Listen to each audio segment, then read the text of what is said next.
आज तक रेडियो सुनता है सारा जहां।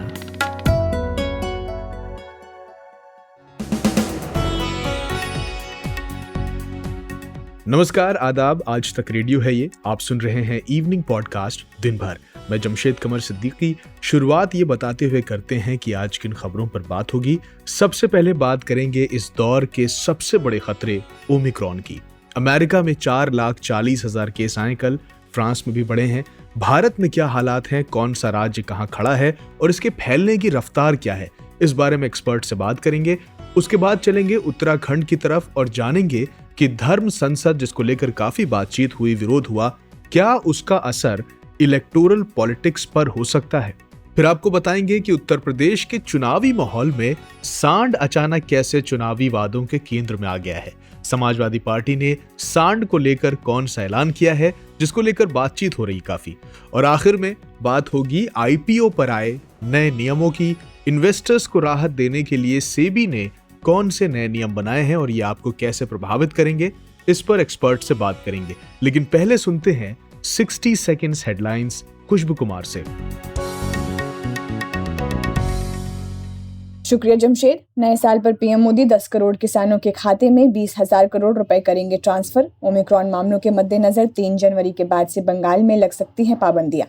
दिल्ली में डीडीएमए मीटिंग में फैसला, अगले कुछ दिनों तक ग्रैब का येलो लेवल रहेगा लागू। दिल्ली मेट्रो में कोविड प्रोटोकॉल का पालन करवाने के लिए 15 फ्लाइंग स्क्वाड तैनात। वहीं मुंबई की धारावी में आज कोरोना के मिले 17 नए मामले। नागालैंड फायरिंग में सेना ने एसआईटी को जवानों के बयान दर्ज करने की दी इजाजत। झारखंड सरकार ने गरीबी रेखा से नीचे वालों के लिए पेट्रोल के दाम में 25 रुपए प्रति लीटर की दी छूट। अगले साल 26 जनवरी से मिलेगा फायदा। चीन के शियान शहर में अब तक 980 पॉजिटिव केस। पाकिस्तान से आई फ्लाइट के बाद फैला संक्रमण। पुडुचेरी में 31 दिसंबर को रात 10 बजे के बाद से शराब बिक्री पर रोक, 1 जनवरी तक पाबंदी। कानपुर में पीएम की रैली के दौरान तोड़फोड़ करने वालों पर पुलिस का एक्शन, 5 गिरफ्तार। और सेंचुरियन टेस्ट में भारत की दूसरी पारी 174 पर सिमटी। मैच जीतने के लिए साउथ अफ्रीका को 305 का लक्ष्य। आप सुन रहे हैं आज तक रेडियो। कोविड की दूसरी लहर, सबसे ज्यादा प्रभावित राज्यों में से एक था बिहार। लचर स्वास्थ्य व्यवस्था और फिर रिवर्स माइग्रेशन, लोगों का हाल बेहाल रहा। नए साल की आमद है, लेकिन इस ट्रांजिशन के बाद भी कोविड बदकिस्मती से कायम रहने वाला है, इस बार ओमिक्रॉन के बहाने। बिहार के सीएम नीतीश कुमार ने आज कह दिया कि प्रदेश में तीसरी लहर की शुरुआत हो चुकी है। लहर कोविड की एक भयावह रूप दुनिया जहान में भी ले रही है। सोमवार को दुनिया भर में एक दिन में 14.5 लाख के करीब मरीज आए। रिपोर्ट्स के मुताबिक अमेरिका में जहां 24 घंटों में 4,40,000 मामले दर्ज किए गए, तो वहीं फ्रांस में मंगलवार को करीब 1,80,000 मामले दर्ज हुए हैं। हालांकि अमेरिका के ऑफिशियल्स इस बारे में श्योर नहीं है कि ये आंकड़े पिछले 24 घंटे के ही हैं, क्योंकि क्रिसमस की वजह से टेस्टिंग सेंटर्स बंद थे। सो ये एक एक्यूमुलेशन भी हो सकता है। भारत कंपैरेटिवली अभी बेहतर स्थिति में दिख रहा है, लेकिन ओमिक्रॉन के केस यहां भी तेजी से बढ़ रहे हैं। मरीजों की संख्या 781 तक पहुंच गई है। वहीं ओवरऑल बीते 24 घंटे में कोरोना के 9,000 से ज्यादा केस आए हैं। ऐसे में यह समझना बहुत जरूरी है कि किन राज्यों में किस रफ्तार से अब कोविड पैर पसार रहा है, और इसको बेहतर ऐसे समझा जा सकता है कि अभी आर वैल्यू भारत में कितनी है। आर वैल्यू का मतलब होता है कि कोई एक संक्रमित व्यक्ति कितने और लोगों को संक्रमित कर रहा है। जितना ज्यादा करेगा, खतरा उतना ज्यादा ही रहता है। तो एपिडेमियोलॉजिस्ट गिरधर बाबू ने हाल ही में कहा था कि तीसरी लहर को रोक पाना संभव नहीं है, इट्स इनएविटेबल, क्योंकि कई राज्यों में आर वैल्यू बढ़ना शुरू हो गया है। इंडिया टुडे की एक डेटा इंटेलिजेंस यूनिट है। आंकड़ों की कलाबाजी को वो लोग बखूबी समझकर उसका एनालिसिस करते हैं। इसी यूनिट के मयंक मिश्रा से हमने बात की और उनसे पूछा कि भारत के लिहाज से अभी आर वैल्यू अलग अलग राज्यों में कितना है और ये क्या इंडिकेट कर रहा है। पूरे देश का आर वैल्यू अगर आप देखेंगे तो वो 1 से नीचे है, और ये अच्छी बात है। 1 से नीचे का मतलब है क्या कि एक आदमी 1 से कम आदमी को ट्रांसमिट कर पाएगा, तो ये अच्छी बात है। लेकिन कुछ कुछ स्टेट में बड़ी तेजी से ये बढ़ा है। ये दिल्ली में जैसे 1.78 है, महाराष्ट्र में 1.27 है, यूपी में बढ़ा हुआ है, हरियाणा में बढ़ा हुआ है, झारखंड में बहुत बढ़ा हुआ है, केरल में 1 से नीचे है। और हम लोगों ने देखा कि स्टेट वाइज हमने देखा तो बहुत सारे स्टेट में ये 1 से ऊपर है। एक से ऊपर होना अच्छी बात नहीं है। ये शायद इसलिए हो रहा है कि सब जगह जहाँ कहीं भी मतलब केसेस बढ़ने का ट्रेंड दिखा है, क्योंकि लो बेस पे पहले बहुत कम नंबर होता था, अब थोड़ा सा भी बढ़ रहा है, तो वो लो बेस से ज्यादा दिख रहा है। तो इसीलिए वो आर वैल्यू उसी को इंडिकेट कर रहा है, क्या है कि कुछ कुछ जगहों पे इन्फेक्शन तेजी से बढ़ रहा है। तो आर वैल्यू यही इंडिकेट कर रहा है कि केसेस का बढ़ने का ट्रेंड शायद अभी हो। और ऐसा हम देख भी रहे हैं, दिल्ली का ले लें, मुंबई का ले लें, पूरे महाराष्ट्र का ले लें, तो इस सब जगह नंबर ऑफ केसेस बड़ी तेजी से बढ़ रहे हैं। दिल्ली और महाराष्ट्र में ये जो अचानक से मामले बढ़े हैं, क्या इसका कोई पैटर्न समझ आता है? क्या ये राइज ओमिक्रॉन के आने के बाद से है या ये पहले से भी इसमें बढ़ोतरी देखी जा रही थी? ओमिक्रॉन का केसेस अभी भी काफी कम ही है इंडिया में। और दिल्ली में हमको लगता है कि पूरी दुनिया की तरह इंडिया में भी अब हम लोग को नंबर ऑफ केसेस पे उतना ध्यान नहीं देना चाहिए जितने कि दूसरे पैरामीटर पे ध्यान देना चाहिए। जैसे क्या डेथ्स के नंबर बढ़ रहे हैं। डेथ हमेशा अनफॉर्चुनेटली होता है और वो भगवान न करे कहीं हो, लेकिन वो डेथ फर्टिलिटी नंबर जो है वो स्टेबल है। हॉस्पिटलाइजेशन भी नहीं बढ़ रहा है, और ये पूरी दुनिया का ट्रेंड है। यूरोप का भी हमने ट्रेंड देखा, अमेरिका का भी ट्रेंड देखा। तो नंबर ऑफ केसेस अभी आपको मैं बता दूं कि अभी 2 दिन से नंबर ऑफ केसेस जो है वो पूरी दुनिया में आज तक कभी नहीं हुआ था। नंबर ऑफ केसेस आपने सुना होगा, फ्रांस में 1 लाख से ज्यादा एक दिन का इन्फेक्शन नंबर, यूएस में 3 लाख के आसपास, जो कभी नहीं हुआ। यूके में 1.25 लाख के आसपास केस कभी नहीं हुआ। लेकिन बाकी पैरामीटर्स पे डेथ्स का नंबर काफी कम है, हॉस्पिटलाइजेशन का नंबर काफी कम है। तो हमको जो है नंबर ऑफ केसेस के अलावा दूसरे चीज पे ध्यान देना चाहिए।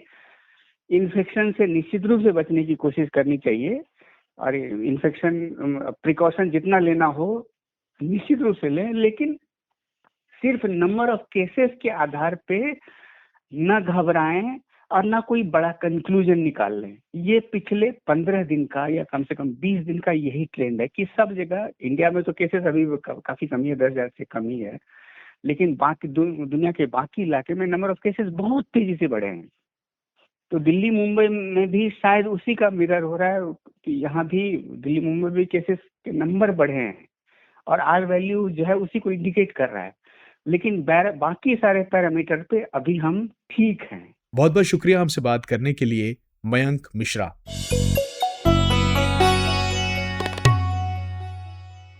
सरहदों पर बहुत तनाव है क्या? सरहदों पर बहुत तनाव है क्या? कुछ पता तो करो, चुनाव है क्या? राहत इंदौरी का ये पॉपुलर शेर आपने सुना ही होगा, लेकिन इस शेर में सरहदों पर तनाव वाली बात जो कही गई है वो सिर्फ सरहदों तक ही सीमित नहीं रही।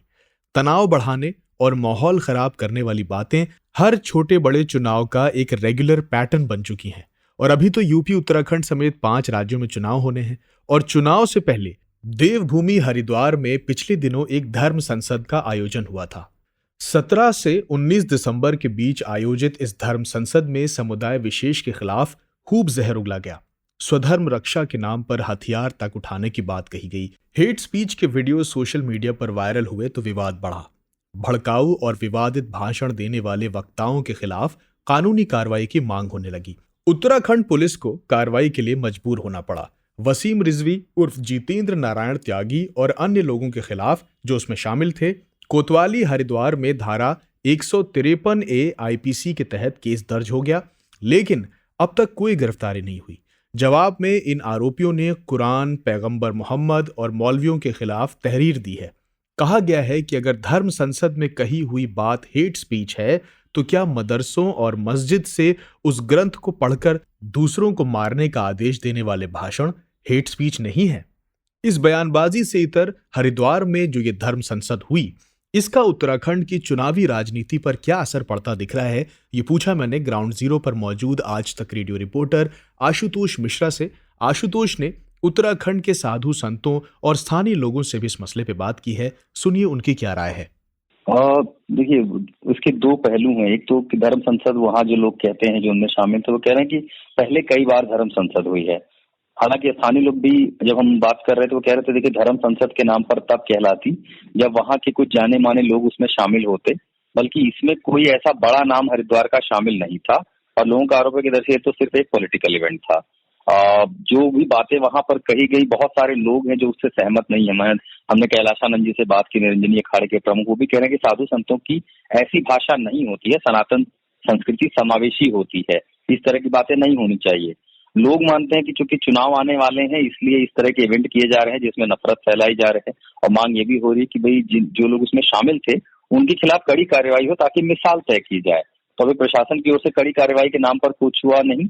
ये बात और है कि वहां पर कल एक और इवेंट हो गया, उसी तरह से उन्होंने फिर एक महापंचायत बुलाई और जो लोग धर्म संसद में शामिल थे उसमें से शामिल कुछ लोगों ने यहाँ तक कह दिया कि पैगंबर और खलीफा के नाम से आप मुकदमे कीजिए और तमाम हरिद्वार के मौलानाओं को जो मुफ्ती हैं उनको गिरफ्तार कीजिए।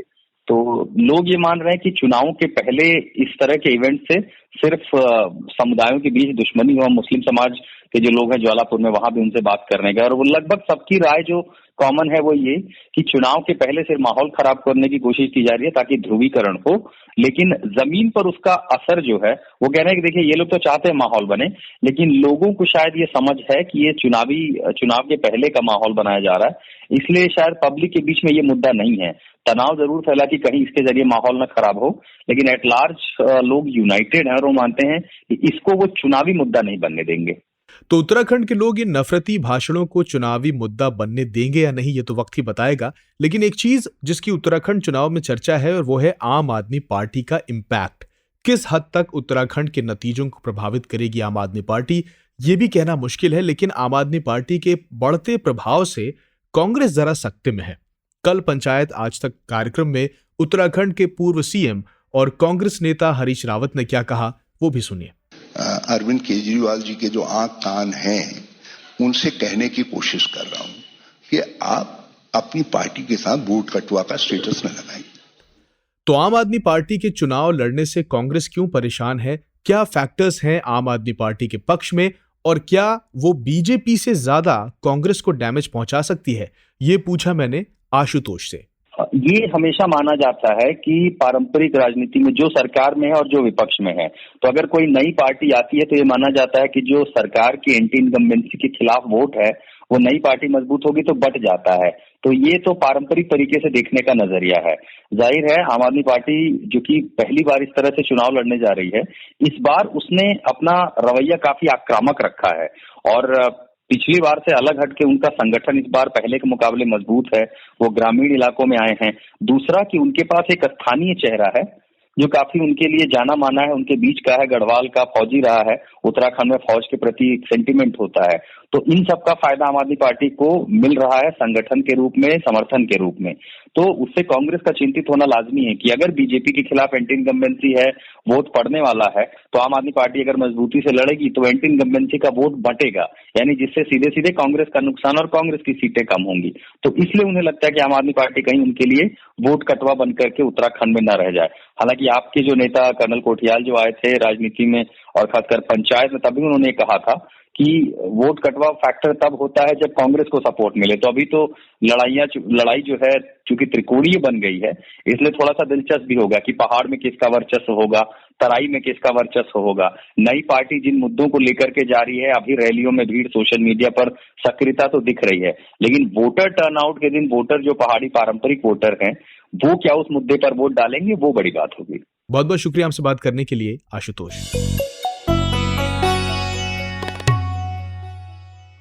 उत्तर प्रदेश में चुनाव है और कोई जानवर चर्चा न बटोरे ऐसा हो ही नहीं सकता। पिछली बार चूहा, गधा, इन सब की बात हुई थी। इस बार एंट्री हुई है सांड की।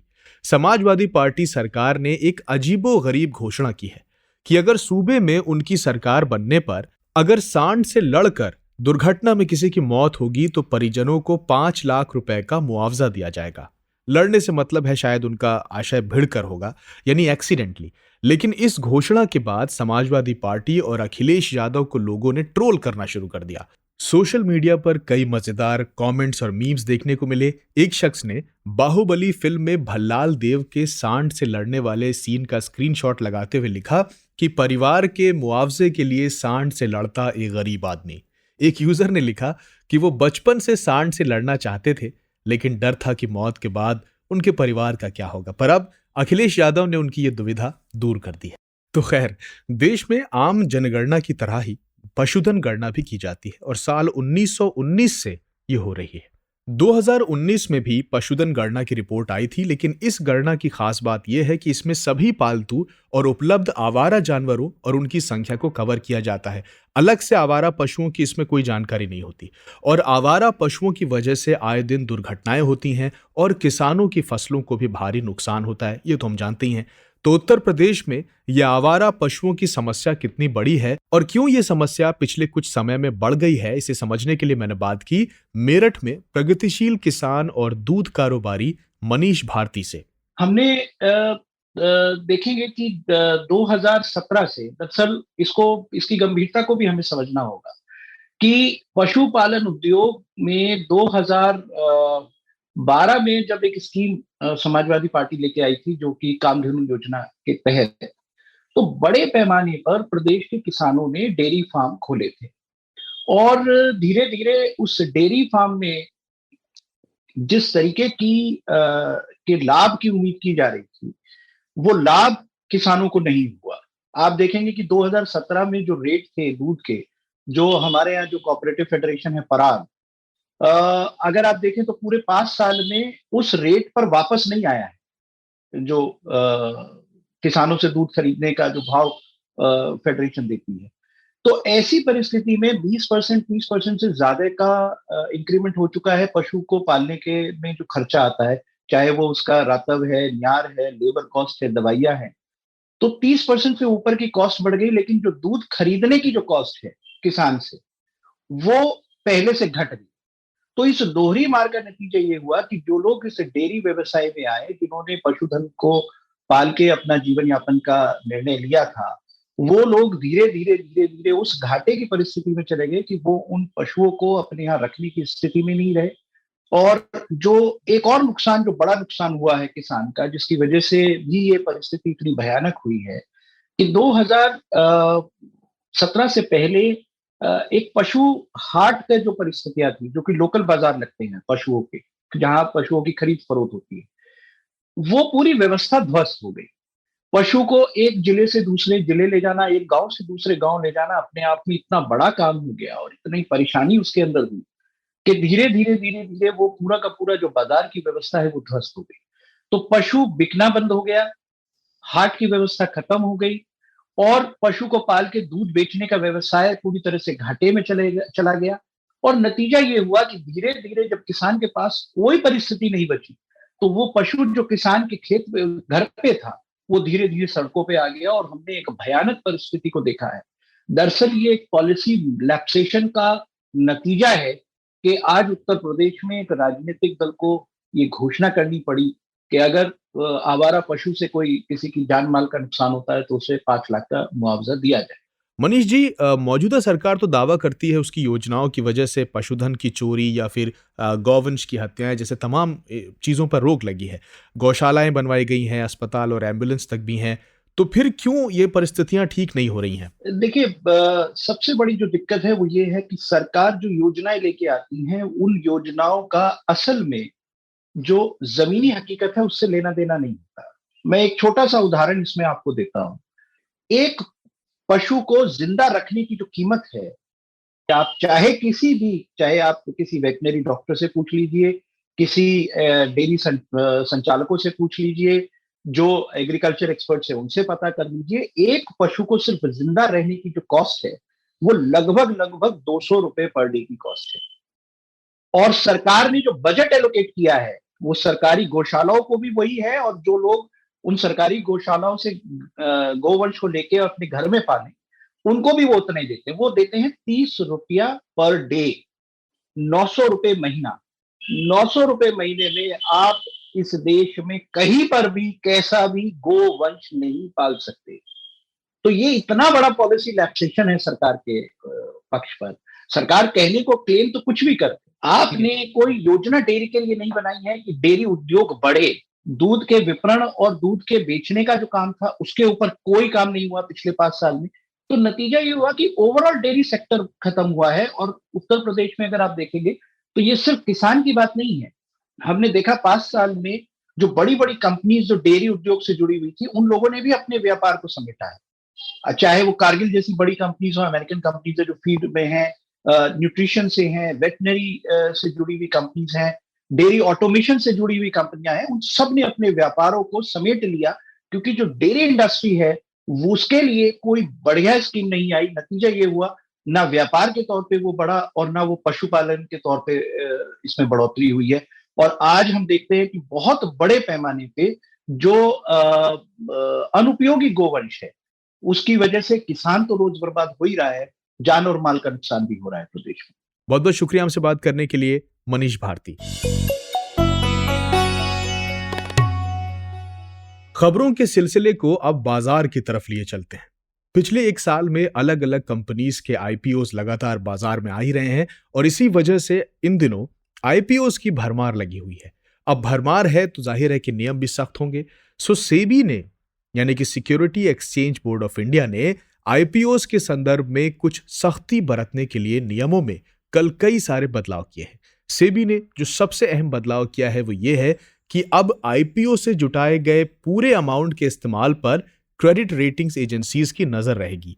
ये एजेंसियां चेक करेंगी कि एक एक पाई का खर्च उन्हीं कामों पर हो कंपनियों ने आईपीओ के दस्तावेज में जिनका हवाला दिया है। सेबी के नए नॉर्म्स के अनुसार कंपनियां अब आईपीओ से जुटाए गए फंड के 25% का इस्तेमाल ही इनऑर्गेनिक ग्रोथ पर कर पाएंगी।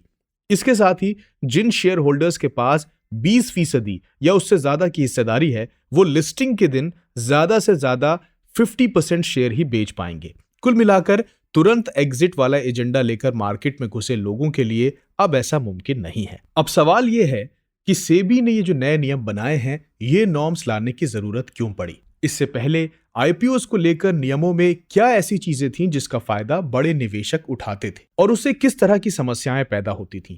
यही पूछा हमने SEBI registered investment adviser Jitendra Solanki से। देखिए क्या हुआ था कि जैसे इंडिया में स्टार्टअप का एनवायरनमेंट बढ़ा था तो काफी सारे स्टार्टअप्स आए और स्टार्टअप्स को एक लिस्टिंग का भी प्रावधान किया गया था कि स्टार्टअप्स हैं जिनका कोई प्रॉफिटेबिलिटी का कोई ट्रैक रिकॉर्ड नहीं है वो भी एक्सचेंज पे लिस्ट होके और पैसा इकट्ठा कर सकते हैं, पब्लिक से पैसा रेज कर सकते हैं।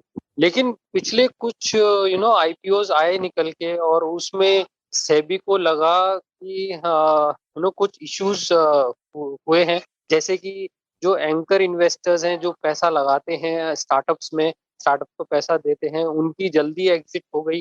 लिस्टिंग के टाइम पे काफी एग्जिट हुए और इसके अलावा और भी आईपीओज में कुछ रेगुलेटरी इश्यूज थे।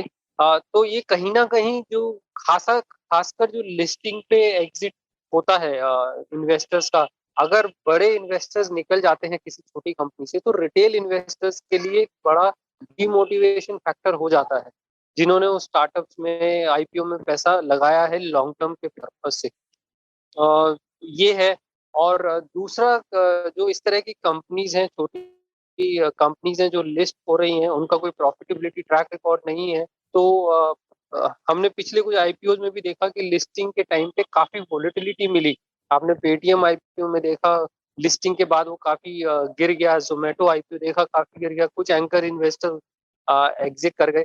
तो इस तरह के जो हर्डल्स थे जहाँ पे लिस्टिंग गेन के लिए जो खासा इन्वेस्टर्स पैसा लगा रहे थे, तो उसको रोकने के लिए सेबी ने ये आईपीओ के नए नियम लागू किए हैं।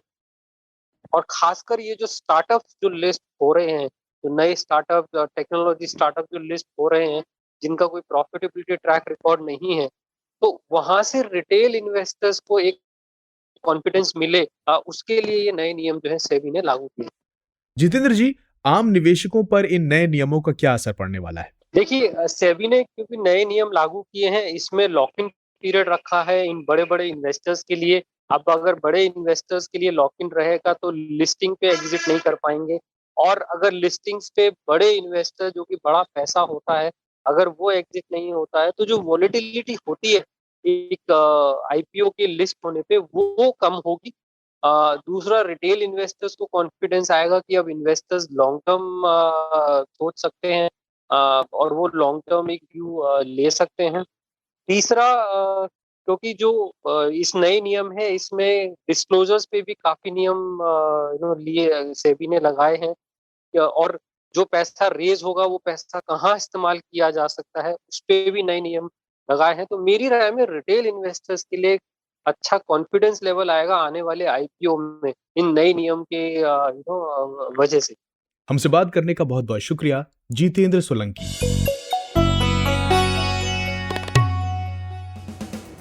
तो इसी खबर के साथ वक्त आ गया है दिन भर को यहीं खत्म करने का। कैसा लगा आपको हमारा ये पॉडकास्ट, हमें जरूर बताइएगा। हमारा पता है radio@aajtak.com। आप हमें व्हाट्सएप पर वॉइस नोट भी भेज सकते हैं। हमारा नंबर है 9953323303। नंबर एक बार फिर बता देता हूं, 9953323303। इस पॉडकास्ट के प्रोड्यूसर हैं शुभम तिवारी और साउंड मिक्सिंग की है कपिल देव सिंह ने। मेरा नाम है जमशेद कमर सिद्दीकी। आप सुनते रहिए आज तक रेडियो। नमस्कार।